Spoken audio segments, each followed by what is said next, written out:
Since the beginning of time, it has been part of the human condition that we stop and acknowledge the death of someone, to give honor to a life lived for God and to country, to establish the significance and unique aspects of a life lived, and to show the world that the veterans of our country matter, yesterday, today, and tomorrow. Many of us here didn't have the chance to meet Mr. White in person.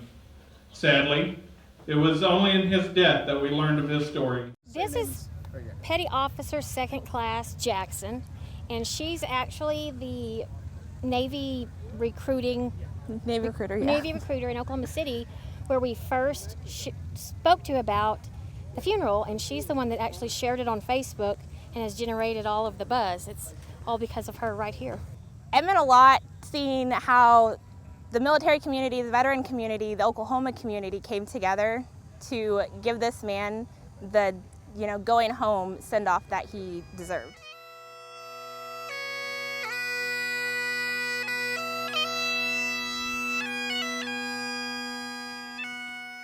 Though many of his stories of his life has been lost due to his family preceding him in death, there's still some that we do know about his life.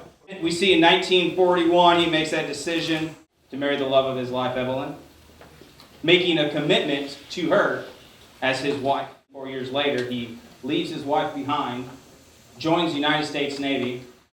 But all in all, this is a life full of positive choices, determination, faithfulness, and one full of meaningful and intentional relationships.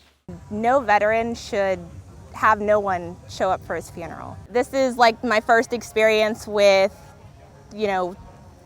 just the community coming together and being there for someone. I see it on social media, on the news all the time, everywhere else. And this is my first time actually being a part of something like this, and it was absolutely amazing. I didn't expect, this many people to show up. I didn't expect it to blow up like it did. And as we were standing over there and, listening to the service and seeing everybody just pour in, it put a really big smile on my face.